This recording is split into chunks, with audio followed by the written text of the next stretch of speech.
ദൈവനാമത്തിന് മഹത്വം. പഴയ നിയമ വിശുദ്ധന്മാരുടെ പുനരുത്ഥാനത്തെക്കുറിച്ച് തിരുവെഴുത്ത് വെളിപ്പെടുത്തുന്ന ചില സത്യങ്ങൾ നാം ഗ്രഹിക്കുകയുണ്ടായി. അതേ തുടർന്ന് അതിനോടനുബന്ധിച്ച് മറ്റൊരു ഭാഗത്തേക്ക് നാം കടക്കുകയാണ്. പലപ്പോഴും ദൈവജനത്തിൻ്റെ ഇടയിൽ വലിയ ആശയക്കുഴപ്പമുണ്ടാക്കുന്ന ഒരു വിഷയമാണ് സഭയും മഹോപദ്രവവും എന്നുള്ളത്. സഭ മഹാപീഡനം അനുഭവിക്കേണ്ടി വരും, സഭ മഹോപദ്രവം അനുഭവിക്കേണ്ടി വരും. അതിനുശേഷമാണ്, മഹാപീഡനാനന്തരമാണ് സഭയുടെ ഉൽപ്രാപണം നടക്കുന്നത് എന്നുള്ളതായ തെറ്റായൊരു ചിന്താഗതിയിൽ പഠിപ്പിക്കൽ നിലവിലുണ്ട്. എന്നാൽ ഈ ക്ലാസ്സുകൾ ഇതുവരെ ശ്രദ്ധിച്ചിട്ടുള്ള ആളുകളെ സംബന്ധിച്ച് ആ വിഷയത്തിലൊരു വ്യക്തത ഉണ്ടായിട്ടുണ്ട് എന്ന് ഞാൻ വിശ്വസിക്കുകയാണ്. പ്രത്യേകിച്ച് മത്തായി സുവിശേഷം 24-ാം അധ്യായമൊക്കെ നമ്മൾ പഠിച്ചപ്പോൾ ആ ഉൽപ്രാപണ സമയത്ത് അല്ലെങ്കിൽ മഹാപീഡനത്തിന് മുൻപുള്ള ഉൽപ്രാപണം അത് വളരെ വ്യക്തമായി മനസ്സിലാക്കുവാൻ സാധിക്കുന്നൊരു ഭാഗമാണ്. മഹോപദ്രവം നടക്കുമ്പോൾ, പീഡനം നടക്കുന്ന സമയത്ത് ദൈവസഭ ഭൂമിയിലില്ല. മഹാപീഡനത്തിന് മുൻപ് തന്നെ ദൈവസഭയുടെ ഉൽപ്രാപണം നടക്കുമെന്ന് വളരെ വ്യക്തമായി ധാരാളം തെളിവുകൾ മത്തായി സുവിശേഷം 24-ാം അധ്യായത്തിൽ തന്നെ നമുക്ക് കാണാനായിട്ട് സാധിച്ചിട്ടുണ്ട്. എന്നാൽ അതേ തുടർന്ന് അതിനോടനുബന്ധിച്ച് തന്നെ ചില വിഷയങ്ങൾ വ്യക്തമാക്കുവാൻ ആവശ്യമായിട്ടുണ്ട്. വരുവാനുള്ള കോപം എന്നൊരു പ്രയോഗം നമ്മൾ തിരുവെഴുത്തിൽ കാണുന്നുണ്ട്. വരുവാനുള്ള കോപം. ഇപ്പോൾ സഭയും വരുവാനുള്ള കോപവും എന്ന ടൈറ്റിലിൽ നിന്നുകൊണ്ട് ചില വിഷയങ്ങൾ, ചില ആത്മീക സത്യങ്ങൾ, ചില പ്രാവചനിക സത്യങ്ങൾ നമുക്ക് മനസ്സിലാക്കുവാനായിട്ട് ശ്രമിക്കാം.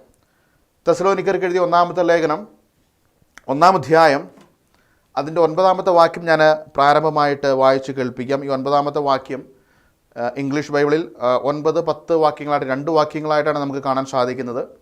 എന്നാൽ ആ 2 വാക്യങ്ങളെ ഒറ്റ വാക്യത്തിൽ, 9-ാം വാക്യം എന്നൊരൊറ്റ വാക്യത്തിൽ മലയാള പരിഭാഷകളിൽ ഒതുക്കിയിട്ടുണ്ട്. ഞാൻ ആ വാക്യം ഒന്ന് വായിക്കുകയാണ്. 1 തെസ്സലോനി 1-ാം അധ്യായം അതിൻ്റെ 9-ാമത്തെ വാക്യം. ഞങ്ങൾക്ക് നിങ്ങളുടെ അടുക്കൽ എങ്ങനെയുള്ള പ്രവേശനം സാധിച്ചു എന്നും ജീവനുള്ള സത്യദൈവത്തെ സേവിക്കുവാനും അവൻ മരിച്ചവരുടെ ഇടയിൽ നിന്ന് ഉയർപ്പിച്ച തൻ്റെ പുത്രനും വരുവാനുള്ള കോപത്തിൽ നിന്ന് നമ്മെ വിടുവിക്കുന്നവനുമായ യേശു സ്വർഗത്തിൽ നിന്ന് വരുന്നത് കാത്തിരിക്കുവാനും നിങ്ങൾ വിഗ്രഹങ്ങളെ വിട്ട് ദൈവത്തിങ്കലേക്ക് എങ്ങനെ തിരിഞ്ഞു വന്നു എന്നും അവർ തന്നെ പറയുന്നു. തെസ്സലോനിക്യ വിശ്വാസികളെ സംബന്ധിച്ചുള്ള പ്രശംസനീയമായിരിക്കുന്ന ഒരു വിഷയം, ഒരു സാക്ഷ്യം പൗലോസ് ഇവിടെ പറയുകയാണ്. പൗലോസ് ഇങ്ങനെയാണ് തെസ്സലോനിക്യ വിശ്വാസികളോട് പറയുന്നത്: ഞങ്ങൾക്ക് നിങ്ങളുടെ അടുക്കൽ എങ്ങനെയുള്ള പ്രവേശനം സാധിച്ചു എന്നും ജീവനുള്ള സത്യദൈവത്തെ സേവിക്കുവാൻ അവൻ മരിച്ചവരുടെ ഇടയിൽ നിന്ന് ഉയർപ്പിച്ച തൻ്റെ പുത്രനും വരുവാനുള്ള കോപത്തിൽ നിന്ന് നമ്മെ വിടുവിക്കുന്നവനുമായ യേശു സ്വർഗത്തിൽ നിന്ന് വരുന്നത് കാത്തിരിക്കുവാനും നിങ്ങൾ വിഗ്രഹങ്ങളെ വിട്ട് ദൈവത്തിങ്കിലേക്ക് എങ്ങനെ തിരിഞ്ഞു എന്നും അവർ തന്നെ പറയുന്നു. അപ്പോൾ തെസ്സലോനിക്യ സഭയെ പ്രശംസിച്ചുകൊണ്ട് അവരുടെ നല്ലൊരു സാക്ഷ്യം വിശദീകരിച്ച് വരുന്ന സമയത്ത് ഇങ്ങനെ ഒരു പ്രയോഗം, നമ്മൾ ഒരു പ്രസ്താവന ആ വാക്യത്തിൽ കാണുന്നുണ്ട്. വരുവാനുള്ള കോപത്തിൽ നിന്ന് നമ്മെ വിടുവിക്കുന്നവനായ യേശു. വരുവാനുള്ള കോപത്തിൽ നിന്ന് നമ്മെ വിടുവിക്കുന്നവനായ Yesu. The wrath to come. വരുവാനുള്ള കോപം. ഈ വാക്യത്തിൽ വളരെ വ്യക്തമാണ്, വരുവാനുള്ള കോപത്തിൽ നിന്ന് സഭ വിടുവിക്കപ്പെടും. സഭയും വരുവാനുള്ള കോപവും എന്ന ശീർഷകത്തിൽ നിന്നുകൊണ്ട് ഞാൻ ആ ഭാഗം വിശദീകരിക്കുവാനായിട്ട് ശ്രമിക്കുകയാണ്. വരുവാനുള്ള കോപത്തിൽ നിന്ന് സഭ വിടുവിക്കപ്പെടും. അപ്പോൾ വരുവാനുള്ള കോപം എന്താണ്? സഭ വിടുവിക്കപ്പെടുവാൻ പോകുന്ന ആ വരുവാനുള്ള കോപം എന്താണ്? പോസ്റ്റ് ട്രിബുലേഷൻ സിദ്ധാന്തം അനുസരിച്ച്, അതായത് സഭ മഹാപീഡനം അനുഭവിക്കേണ്ടി വരും എന്ന് പഠിപ്പിക്കുന്ന ആളുകൾ ഈ വരുവാനുള്ള കോപത്തെ നിത്യശിക്ഷാവിധിയായിട്ടാണ് മനസ്സിലാക്കുന്നത്. വരുവാനുള്ള കോപം നിത്യ ശിക്ഷാവിധിയാണ്. എന്നാൽ അതിൻ്റെ പശ്ചാത്തലവും അവിടെയുള്ള വ്യാകരണവുമൊക്കെ നമ്മൾ പരിശോധിച്ച് കഴിഞ്ഞാൽ വരുവാനുള്ള കോപം എന്ന് പറയുന്നത് ഒരിക്കലും ഒരു നിലയിലും നിത്യശിക്ഷാവിധിയല്ല. വരുവാനുള്ള കോപം മഹാപീഡന കാലഘട്ടമാണ്, മഹോപദ്രവ കാലഘട്ടമാണ്. ആ യാഥാർത്ഥ്യമാണ് നമ്മൾ മനസ്സിലാക്കാനായിട്ട് പോകുന്നത്. വരുവാനുള്ള കോപം എന്നിവിടെ വിശേഷിപ്പിക്കുന്നത് മഹാപീഡന കാലഘട്ടത്തെക്കുറിച്ചാണ്, പീഡന കാലഘട്ടത്തെക്കുറിച്ചാണ്. അതൊരിക്കലും നിത്യശിക്ഷാവിധിയെക്കുറിച്ചല്ല.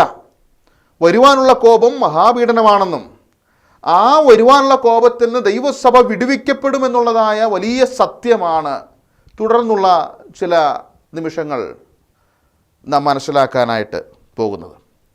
ആദ്യം ഈ മഹാപീഡനത്തെ വരുവാനുള്ള കോപം എന്ന് വിശേഷിപ്പിക്കുവാൻ തിരുവെഴുത്ത് അനുവദിക്കുന്നുണ്ടോ എന്ന് നമ്മൾ മനസ്സിലാക്കിയിരിക്കണം. ദൈവത്തിൻ്റെ വചനമായതുകൊണ്ട് ദൈവത്തിൻ്റെ പരിശുദ്ധാത്മാവ് ഉദ്ദേശിക്കുന്ന അർത്ഥം മാത്രമേ നൽകുവാനായിട്ട് നമുക്ക് നിർവാഹമുള്ളൂ. അവിടെയാണ് വിശ്വസ്തത വെളിപ്പെടേണ്ടത്. ഗൃഹവിചാരകന്മാരിൽ അന്വേഷിക്കുന്നതോ അവർ വിശ്വസ്തരായിരിക്കണം എന്ന് തിരുവെഴുത്ത് പറയുമ്പോൾ തിരുവെഴുത്തിൻ്റെ വിഭജനത്തോടുള്ള ബന്ധത്തിലും ഏറെ വിശ്വസ്തത പുലർത്തുവാനായിട്ട് എനിക്കും നിങ്ങൾക്കും ആവശ്യമുണ്ട്.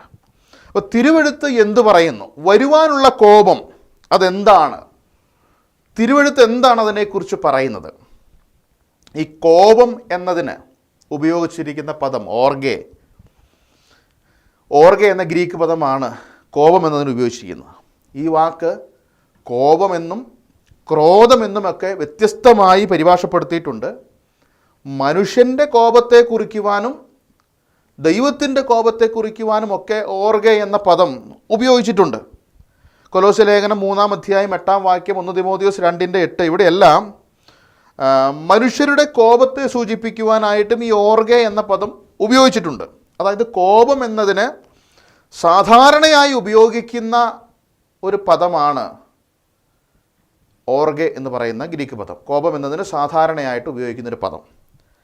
നമ്മൾ കോപം എന്ന വാക്കിനെക്കുറിച്ചല്ല നമ്മൾ പഠിക്കാനായിട്ട് പോകുന്നു, ചിന്തിക്കാനായിട്ട് പോകുന്നു. ദ റാത്ത് ടു കം, വരുവാനുള്ള കോപം, ആ പ്രയോഗമാണ് നമ്മൾ മനസ്സിലാക്കുവാനായിട്ട് പോകുന്നത്. വെറുതെ ഒരു വാക്കെടുത്ത് ആ വാക്കിൻ്റെ അർത്ഥം നോക്കി ഉപദേശം സ്ഥാപിക്കുക എന്നതല്ല. ആ ടോട്ടൽ പ്രസ്താവന, ആ വാചകം, വരുവാനുള്ള കോപം, ദ റാത്ത് ടു കം, ആ പ്രയോഗമാണ് നാം പഠന വിധേയമാക്കാനായിട്ട് പോകുന്നത്. അപ്പോൾ വരുവാനുള്ള കോപം എന്താണ്? അത് മഹാപീഡനത്തെയാണ് സൂചിപ്പിക്കുന്നതെന്ന് ഞാൻ പറയുമ്പോൾ അത് അങ്ങനെ തന്നെയാണോ എന്ന് പരിശോധിക്കുവാനായിട്ട് ആവശ്യമുണ്ട്. ഈ വരുവാനുള്ള കോപം എന്ന് തെസ്സലോനിക്ക ലേഖനത്തിൽ പൗലോസ് പറയുന്നു, തൻ്റെ പുത്രനും വരുവാനുള്ള കോപത്തിൽ നമ്മെ വിടുവിക്കുന്നവനുമായ യേശു. അപ്പോൾ തെസ്സലോനിക്ക ലേഖനത്തിൽ വരുവാനുള്ള കോപം എന്ന പ്രയോഗം നമ്മൾ കാണുന്നുണ്ട്. അത് ഇതര ഭാഗങ്ങളിൽ കൂടെ നമുക്കൊന്ന് പരിശോധിക്കാം. സുവിശേഷങ്ങളിൽ, വിശേഷാൽ മത്തായി സുവിശേഷത്തിലും ലൂക്കോസിൻ്റെ സുവിശേഷത്തിലും നമ്മൾ ആ പ്രയോഗം കാണുന്നുണ്ട്, വരുവാനുള്ള കോപം. ആ വാക്യങ്ങൾ കൂടെ നമുക്കൊന്ന് വായിച്ചിട്ട് നമുക്കതിൻ്റെ വിശദീകരണങ്ങളിലേക്ക് പോകാം. മത്തായി സുവിശേഷം 3-ാം അധ്യായം അതിൻ്റെ 7-ാമത്തെ വാക്യം. മത്തായി 3:7 നമ്മളിങ്ങനെ വായിക്കുന്നു, തൻ്റെ സ്നാനത്തിനായി പരീശരിലും സദൂക്യരിലും പലർ വരുന്നത് കണ്ടപ്പോൾ അവൻ അവരോട് പറഞ്ഞത്, സർപ്പസന്തതികളെ, വരുവാനുള്ള കോപത്തെ ഒഴിഞ്ഞ് ഓടിപ്പോകുവാൻ നിങ്ങൾക്ക് ഉപദേശിച്ച് തന്നത് ആർ? തൻ്റെ സ്നാനത്തിനായിട്ട് പരീശന്മാരും സദൂക്യരും വരുന്നത് കണ്ടപ്പോൾ ഈ യോഹന്നാൻ സ്നാപകൻ പറയുകയാണ്, സർപ്പസന്തതികളെ, അവരെ അഭിസംബോധന ചെയ്യുകയാണ്. വരുവാനുള്ള കോപത്തെ ഒഴിഞ്ഞ് ഓടിപ്പോകുവാൻ നിങ്ങൾക്ക് ഉപദേശിച്ചു തന്നത് ആർ? ലിറ്ററലായിട്ടുള്ള ഓടിപ്പോക്കാണ്, അക്ഷരീകമായിട്ടുള്ള ഓടിപ്പോക്കാണ്. നരകശിക്ഷാവിധിയിൽ നിന്ന് ഓടിപ്പോകുവാനായിട്ട്, ഓടി രക്ഷപ്പെടുവാനായിട്ട് ആർക്കും സാധിക്കുകയില്ല. നിത്യശിക്ഷാവിധിയിൽ നിന്ന് അവരെ നിത്യനരകത്തിലേക്ക് എറിഞ്ഞുകളയും. ജീവനോടെ നമ്മൾ അന്ത്യന്യായവിധിയെക്കുറിച്ച് പഠിക്കുന്ന സമയത്ത്, വെള്ളസിംഹാസന ന്യായവിധി നടക്കുന്ന സമയത്ത് ജീവപുസ്തകത്തിൽ പേരെഴുതി കാണാത്ത ഏവനെയും തീപ്പൊയ്കയിലേക്ക് തള്ളിയിടും എന്നാണ് രേഖപ്പെടുത്തിയിട്ടുള്ളത്. എന്നാൽ ഇവിടെ വരുവാനുള്ള കോപത്തെക്കുറിച്ച് പറയുമ്പോൾ യോഹന്നാൻ പറയുകയാണ്, സർപ്പസന്തതികളെ, വരുവാനുള്ള കോപത്തെ ഒഴിഞ്ഞ് ഓടിപ്പോകുവാൻ നിങ്ങൾക്ക് ഉപദേശിച്ചു തന്നത് ആര്? ഈ കോപത്തെ ഒഴിഞ്ഞ് ഓടിപ്പോകുവാൻ. ലൂക്കോസിൻ്റെ സുവിശേഷം 3-ാം അധ്യായം 7-ാമത്തെ വാക്യത്തിലും ഈ വരുവാനുള്ള കോപം എന്ന പ്രയോഗം നമ്മൾ കാണുന്നുണ്ട്. അവനാൽ സ്നാനമേൽക്കുവാൻ വന്ന പുരുഷാരത്തോട് അവൻ പറഞ്ഞത് സർപ്പസന്തതികളെ, വരുവാനുള്ള കോപത്തെ ഒഴിഞ്ഞോടിപ്പോകുവാൻ നിങ്ങൾക്ക് ഉപദേശിച്ചു തന്നത് ആർ? അപ്പം പുരുഷാരത്തോടും പരീശന്മാരോടും സദൂക്യരോടും ഒക്കെ അവരെല്ലാം സർപ്പസന്തതികളെ എന്ന് വിളിച്ചിട്ട് വരുവാനുള്ള കോപത്തെ ഒഴിഞ്ഞു ഓടിപ്പോകുവാൻ നിങ്ങൾക്ക് ഉപദേശിച്ച് തന്നത് ആർ? ഈ ഒരു ചോദ്യമാണ് യോഹന്നാൻ അവിടെ ഉയർത്തുന്നത്. ഈ ഭാഗങ്ങളിലാണ് വരുവാനുള്ള കോപം എന്ന പ്രയോഗം നമ്മൾ കാണുന്നത്.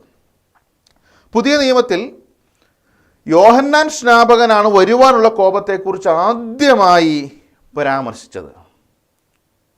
വരുവാനുള്ള കോപത്തെക്കുറിച്ച് പുതിയ നിയമത്തിൽ ആദ്യമായിട്ട് പരാമർശിച്ചത് യോഹന്നാൻ സ്നാപകനാണ്. യോഹന്നാൻ സ്നാപകൻ വരുവാനുള്ള കോപത്തെക്കുറിച്ച് പരാമർശിച്ച ആ ഭാഗങ്ങളുടെ പശ്ചാത്തലം ഒന്ന് സൂക്ഷ്മമായി പരിശോധിക്കുവാൻ ആവശ്യമായിട്ടുണ്ട്.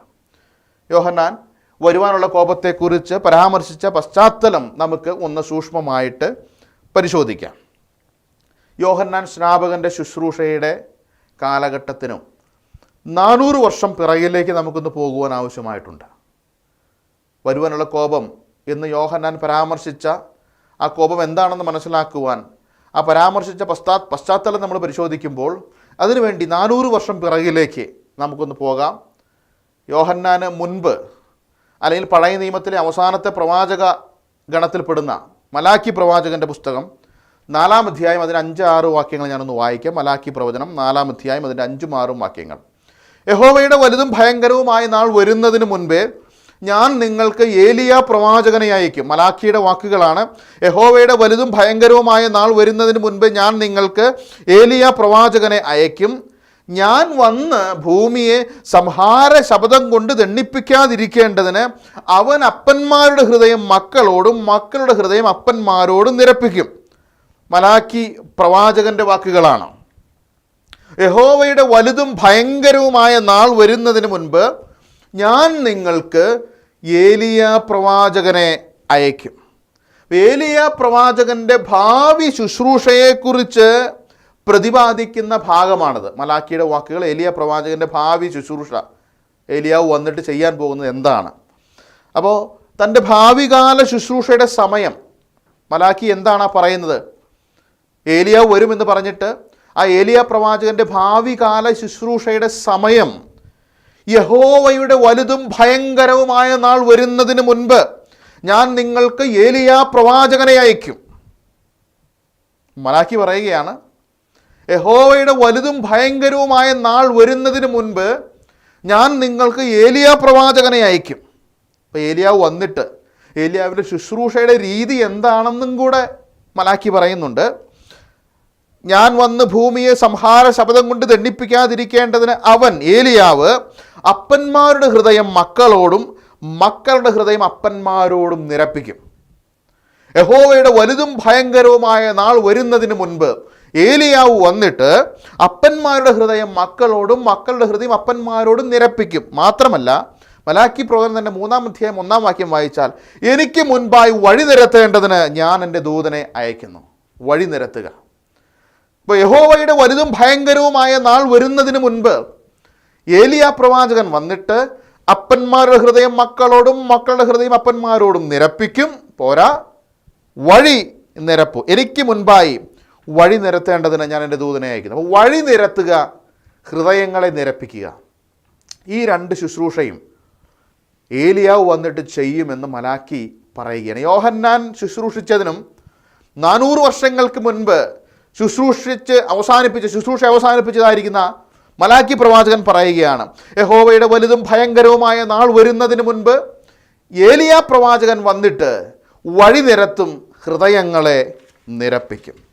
ഈ പ്രവചനങ്ങൾ, മലാക്കി പ്രവാചകന്റെ ഈ വാക്കുകൾ ഭാഗികമായി യോഹന്നാൻ സ്നാപകനിൽ നിവൃത്തിയാകുന്നു.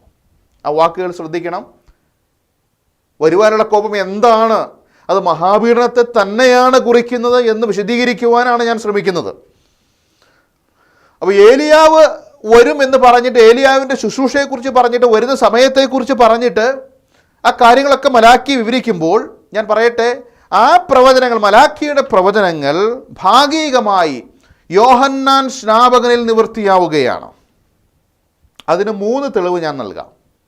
ഒരു പാർഷ്യൽ ഫുൾഫിൽമെൻ്റ് യോഹന്നാൻ സ്നാപകനിൽ നിവൃത്തിയാകുന്നു എന്നതിന് 3 തെളിവുകൾ. ഒന്ന്, മത്തായി സുവിശേഷം 11-ാം അധ്യായത്തിൽ നിന്ന് ചില വാക്യങ്ങൾ യേശുക്രിസ്തുവിൻ്റെ സാക്ഷ്യമാണ്.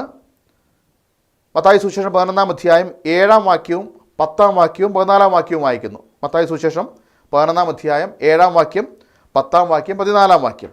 അവർ പോയ ശേഷം യേശു യോഹന്നാനെക്കുറിച്ച് പുരുഷാരത്തോട് പറഞ്ഞ് തുടങ്ങിയത്, 10-ാം വാക്യം, ഞാൻ എൻ്റെ ദൂതനെ നിനക്ക് മുൻപായി അയക്കുന്നു, അവൻ നിൻ്റെ മുൻപിൽ നിനക്ക് വഴിയൊരുക്കുമെന്ന് എഴുതപ്പെട്ടിരിക്കുന്നവൻ അവൻ തന്നെ. അപ്പോൾ യേശുക്രിസ്തു പറയുകയാണ്, അവർ പോയ ശേഷം യേശു യോഹന്നാനെക്കുറിച്ച് പുരുഷാരത്തോട് പറയുകയാണ്, ഞാൻ എൻ്റെ ദൂതനെ നിനക്ക് മുൻപായി അയക്കുന്നു, അവൻ നിൻ്റെ മുൻപിൽ നിനക്ക് വഴിയൊരുക്കുമെന്ന് എഴുതപ്പെട്ടിരിക്കുന്നവൻ അവൻ തന്നെ. ഇനി 14-ാം വാക്യം, നിങ്ങൾക്ക് പരിഗ്രഹിക്കുവാൻ മനസ്സുണ്ടെങ്കിൽ വരുവാനുള്ള ഏലിയാവ് അവൻ തന്നെ. നിങ്ങൾക്ക് പരിഗ്രഹിക്കുവാൻ മനസ്സുണ്ടെങ്കിൽ വരുവാനുള്ള ഏലിയാവ് അവൻ തന്നെ. അപ്പോൾ മലാക്കി പ്രവചനം, മലാക്കി പ്രവാചകൻ പ്രവചിച്ചതായിരിക്കുന്ന ഏലിയാവ്, ആ ഏലിയാവിനെ കുറിച്ചുള്ള പ്രവചനം, അല്ലെങ്കിൽ ആ ഏലിയാവ് എന്ന് പറയുന്ന ആ പ്രവചനം ഭാഗികമായിട്ട് യോഹന്നാനിൽ നിവൃത്തിയാകുന്നു എന്നതിൻ്റെ 1-ാമത്തെ തെളിവ് യേശുക്രിസ്തു താൻ തന്നെ സാക്ഷ്യപ്പെടുത്തുകയാണ്, വരുവാനുള്ള ഏലിയാവ് അവൻ തന്നെ. ഇനി യോഹന്നാൻ സ്നാപകൻ്റെ ജനനത്തെക്കുറിച്ചൊരു പ്രവചനമുണ്ട്. 2-ാമത്തെ തെളിവ്, യോഹന്നാൻ സ്നാപകൻ്റെ ജനനത്തെക്കുറിച്ചൊരു പ്രവചനം ലൂക്കോസിൻ്റെ സുവിശേഷം 1-ാം അധ്യായം അതിൻ്റെ 17-ാമത്തെ വാക്യം, ലൂക്കോസ് 1:17, അവൻ അപ്പന്മാരുടെ ഹൃദയങ്ങളെ മക്കളിലേക്കും വഴങ്ങാത്തവരെ നീതിമാന്മാരുടെ ബോധത്തിലേക്കും തിരിച്ചും കൊണ്ട് ഒരുക്കമുള്ള ഒരു ജനത്തെ കർത്താവിന് വേണ്ടി ഒരുക്കുവാൻ അവന് മുൻപായി ഏലിയാവിൻ്റെ ആത്മാവോടും ശക്തിയോടും കൂടെ നടക്കും. വളരെ വ്യക്തമായിട്ട് യോഹന്നാൻ സ്നാപകൻ്റെ ജനനത്തെക്കുറിച്ച് പറയുകയാണ്. മലാക്കി പറഞ്ഞതുപോലെ അപ്പന്മാരുടെ ഹൃദയം മക്കളേക്കും മക്കളുടെ ഹൃദയം അപ്പന്മാരോട് നിരപ്പിക്കുമെന്ന് മലാക്കി പറഞ്ഞതുപോലെ ഇവിടെ ലൂക്കോസിൽ രേഖപ്പെടുത്തിയിരിക്കുകയാണ്, അവൻ അപ്പന്മാരുടെ ഹൃദയങ്ങളെ മക്കളിലേക്കും വഴങ്ങാത്തവരെ നീതിമാന്മാരുടെ ബോധത്തിലേക്കും തിരിച്ചും കൊണ്ട് ഒരുക്കമുള്ള ഒരു ജനത്തെ കർത്താവിന് വേണ്ടി ഒരുക്കുവാൻ അവന് മുൻപായി ഏലിയാവിൻ്റെ ആത്മാവോടും ശക്തിയോടും കൂടെ നടക്കും. 2-ാമത്തെ തെളിവ്, മലാക്കി പ്രവചിച്ച ഏലിയാവിനെക്കുറിച്ചുള്ള പ്രവചനം ഭാഗികമായിട്ട് യോഹന്നാനിൽ നിവൃത്തിയാകുന്നു എന്നുള്ളതിന് 2-ാമത്തെ തെളിവ്. ഇനി യോഹന്നാൻ സ്നാപകൻ്റെ വാക്കുകൾ നമുക്ക് ശ്രദ്ധിക്കുക. 3-ാമത്തെ തെളിവ്, യോഹന്നാൻ്റെ സുവിശേഷം 1-ാം അധ്യായം 22-23 വാക്യങ്ങൾ വായിച്ചാൽ യോഹന്നാൻ സ്നാപകൻ്റെ വാക്കുകൾ, യോഹന്നാൻ്റെ സുവിശേഷം 1-ാം അധ്യായം 22-23 വാക്യങ്ങൾ, അവർ അവനോട്, നീ ആരാകുന്നു? ഞങ്ങളെ അയച്ചവരോട് ഉത്തരം പറയേണ്ടതിന് നീ നിന്നെക്കുറിച്ച് തന്നെ എന്തു പറയുന്നു എന്ന് ചോദിച്ചു. അതിനവൻ, യെശയ്യാ പ്രവാചകൻ പറഞ്ഞതുപോലെ കർത്താവിൻ്റെ വഴി നിരപ്പാക്കുവിൻ, നേരെയാക്കുവിൻ എന്ന് മരുഭൂമിയിൽ വിളിച്ചു പറയുന്നവൻ്റെ ശബ്ദം ഞാനാകുന്നു. യെശയ്യാവിൻ്റെ വാക്കുകളാണ്, മലാക്കിയുടെ വാക്കുകളല്ല, യെശയ്യാവിൻ്റെ വാക്കുകളാണ് ഇവിടെ യോഹന്നാൻ ഉദ്ധരിക്കുന്നത്. യെശയ്യാ പ്രവാചകൻ പറഞ്ഞതുപോലെ കർത്താവിൻ്റെ വഴി നേരെയാക്കുവിൻ എന്ന് മരുഭൂമിയിൽ വിളിച്ചു പറയുന്നവൻ്റെ ശബ്ദം ഞാൻ ആകുന്നു. അപ്പോൾ ഈ 3 തെളിവുകളുടെ അടിസ്ഥാനത്തിൽ മലാക്കി പ്രവാചകൻ യഹോവയുടെ വലുതും ഭയങ്കരവുമായ നാൾ വരുന്നതിന് മുൻപ് ഏലിയാ പ്രവാചകനെ അയക്കും എന്ന് പറഞ്ഞ ആ പ്രവചനം ഭാഗികമായിട്ട് യോഹന്നാനിൽ നിവൃത്തിയാകുന്നു എന്നുള്ളതിന് 3 തെളിവുകൾ ഞാൻ നൽകി.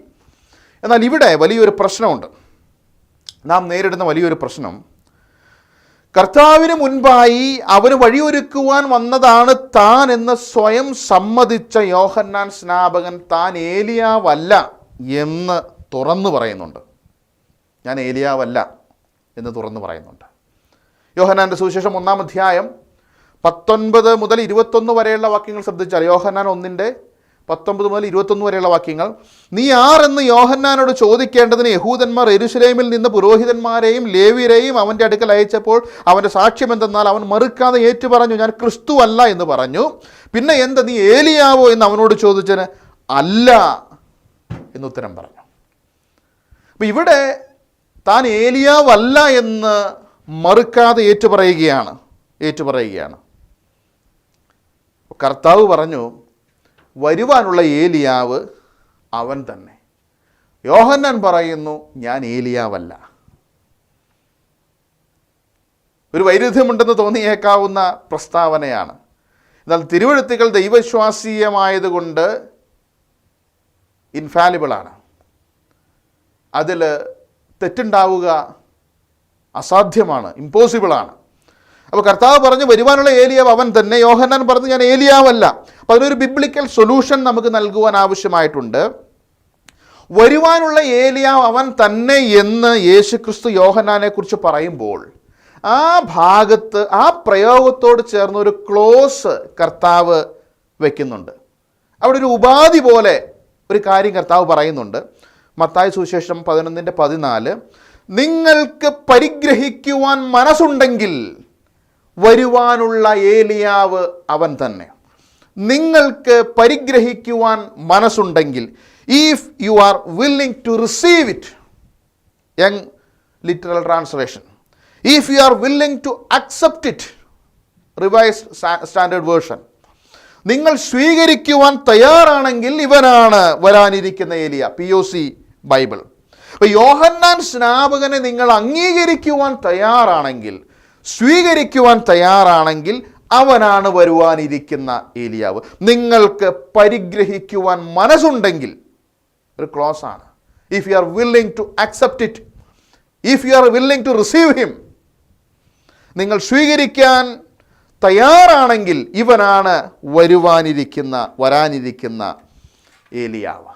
മത്തായി സുവിശേഷം 17-ാം അധ്യായം ഈ വിഷയത്തിൽ നമുക്ക് കൂടുതൽ വ്യക്തത നൽകുന്നുണ്ട്. മത്തായി സുവിശേഷം 17-ാം അധ്യായത്തിലേക്ക് നമുക്കൊന്ന് വരാം.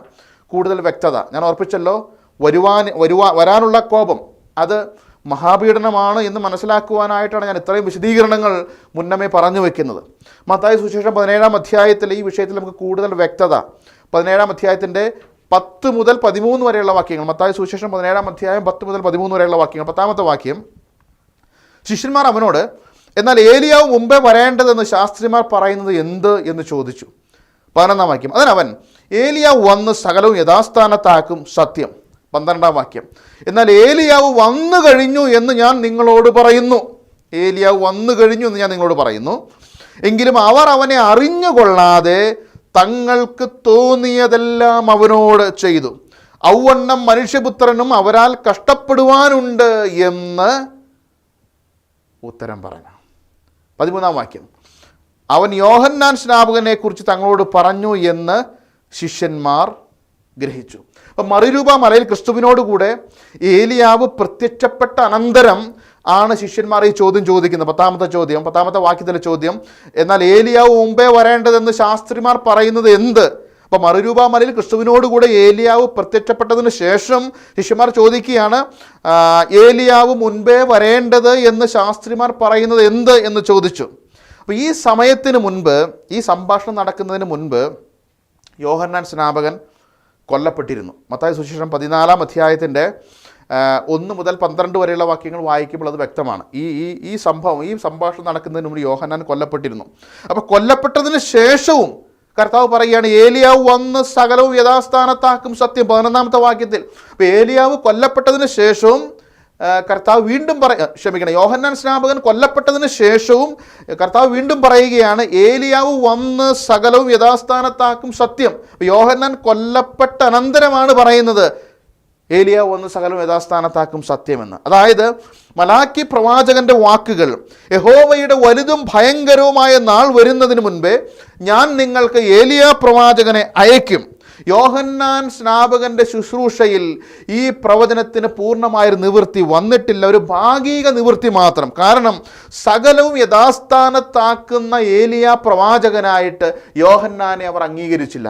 കർത്താവിനെ തള്ളിയതുപോലെ അവർ യോഹന്നാനെയും തള്ളിക്കളഞ്ഞു. അതുകൊണ്ട് തന്നെ ആ പ്രവചനത്തിൻ്റെ സമ്പൂർണമായിരിക്കുന്ന നിവൃത്തി അപ്പോൾ സംഭവിച്ചിട്ടില്ല. ഒരു ഭാഗിക നിവൃത്തി മാത്രമാണ് യോഹന്നാനിൽ സംഭവിച്ചത്. അതുകൊണ്ട് യഹോവയുടെ വലുതും ഭയങ്കരവുമായ നാൾ വരുന്നതിന് മുൻപേ ഇനി ഒരിക്കൽ കൂടെ ഒരു ഏലിയ പ്രവാചകൻ വരും എന്നുള്ള കാര്യം വളരെ വ്യക്തമായിട്ട് കർത്താവ് പറയുകയാണ്. ഏലിയാവ് വന്ന് നിശ്ചയമായിട്ട്, അതിൻ്റെ മത്തായി സുവിശേഷം 17-ാം അധ്യായം 11-ാമത്തെ വാക്യത്തിൽ ഏലിയാവ് വന്ന് സകലവും യഥാസ്ഥാനത്താക്കും സത്യം. അപ്പോൾ യഹോവയുടെ വലുതും ഭയങ്കരവുമായ പ്രസിദ്ധവുമായ നാൾ വരുന്നതിന് മുൻപ് ഒരിക്കൽ കൂടെ ഒരു ഏലിയ പ്രവാചകൻ വരും.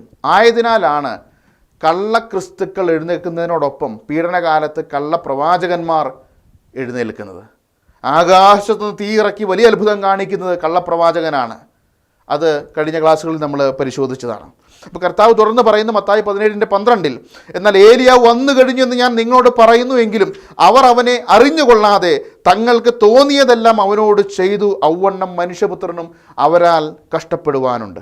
ഇത് യോഹന്നാൻ സ്നാപകനെ കുറിച്ചാണ് കർത്താവ് പറയുന്നത്. അവർ യോഹന്നാൻ സ്നാപകനെ അംഗീകരിച്ചിരുന്നുവെങ്കിൽ വരുവാനുള്ള ഏലിയാവ് അവൻ തന്നെയാകുമായിരുന്നു. എന്നാൽ അവൻ യോഹന്നാൻ സ്നാപകനെ സ്വീകരിച്ചില്ല. ഇത് തന്നെയാണ് കർത്താവിനോടുള്ള ബന്ധത്തിലും സംഭവിച്ചത്. യോഹന്നാനെ തള്ളിയതുപോലെ തന്നെ അവർ അവരുടെ മശിഹായെയും തള്ളിക്കളഞ്ഞു. ഇനി മശിഹ വരുന്നതിന് മുൻപ്, യഹോവയുടെ വലുതും ഭയങ്കരവുമായ നാൾ വരുന്നതിന് മുൻപ് അതിന് വഴിയൊരുക്കുവാനായിട്ട് ഒരു ഏലിയാ പ്രവാചകൻ വരും. 2 സാക്ഷികളുടെ ശുശ്രൂഷ നമ്മൾ പരിശോധിച്ചു കഴിഞ്ഞാൽ അത് വളരെ വ്യക്തമാണ്. വെളിപ്പാട് 11 പ്രത്യക്ഷപ്പെടുന്ന 2 സാക്ഷികളിൽ ഒരാൾ ഏലിയാവിന് സദൃശ്യനാണ്. ക്രിസ്തീയ സഭയ്ക്ക് ഇങ്ങനെ ഒരു പ്രവാചകനെ വാഗ്ദത്തം ചെയ്യപ്പെട്ടിട്ടില്ല. അത് പ്രത്യേകം ഓർത്തിരിക്കുവാൻ ആവശ്യമായിട്ടുണ്ട്. ഇനി ഏലിയാവ് വരും, യഥാസ്ഥാനത്താക്കും സത്യം എന്നൊക്കെ പറയുമ്പോൾ ഇനി യഹോവയുടെ വലുതും ഭയങ്കരവുമായ നാൾ വരുന്നതിന് മുൻപ് ഏലിയാവ് വരും. ഏലിയാവിന് സദൃശ്യനായിരിക്കുന്ന ഒരു വ്യക്തി വെളിപ്പാട് 11 2 സാക്ഷികളിൽ ഒരാൾ, അത് ഏലിയാവിന് സദൃശ്യനാണ് നമുക്ക് കാണാം. അപ്പം അങ്ങനെ ഒരു പ്രവാചകനെ ഒരിക്കലും ദൈവസഭയ്ക്ക് വാഗ്ദത്തം ചെയ്യപ്പെട്ടിട്ടില്ല.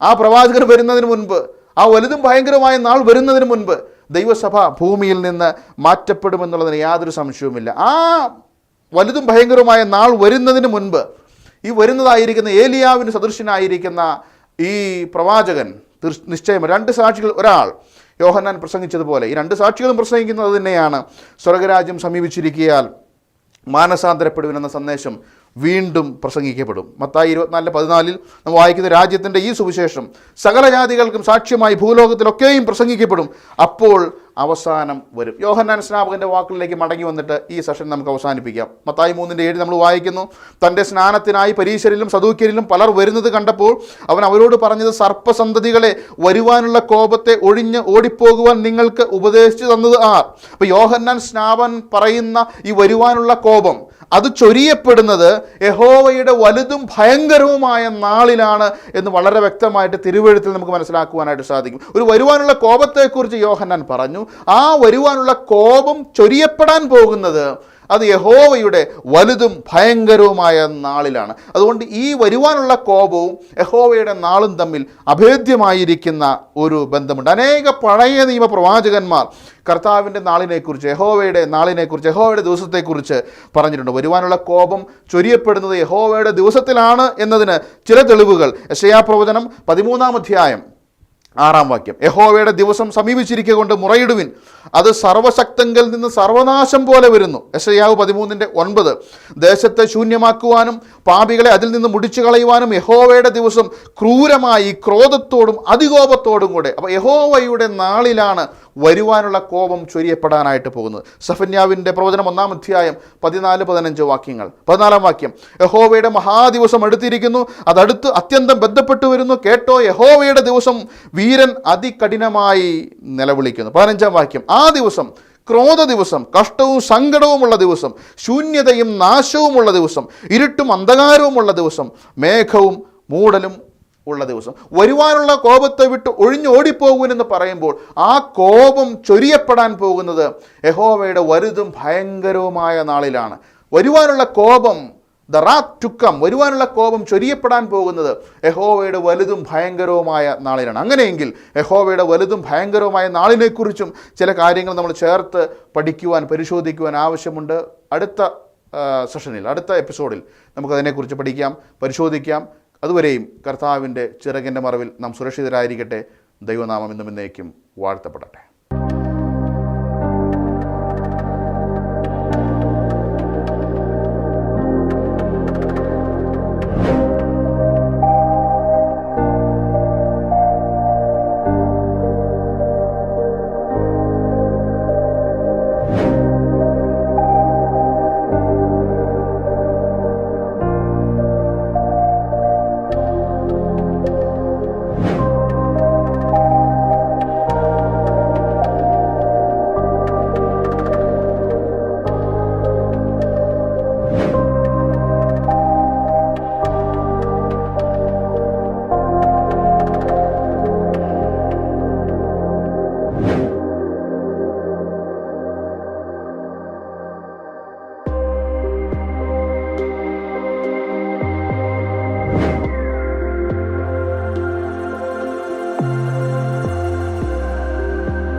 കൃത്യമായ സന്ദേശങ്ങളുടെ നോട്ടിഫിക്കേഷൻ ലഭിക്കുവാൻ നിങ്ങൾ ഈ ചാനൽ ദയവായി സബ്സ്ക്രൈബ് ചെയ്യുക. തൊട്ടടുത്തുള്ള ബെൽ ഐക്കൺ പ്രസ് ചെയ്യുക. മറക്കാതെ കാണുക. ദൈവം നിങ്ങളെ അനുഗ്രഹിക്കട്ടെ.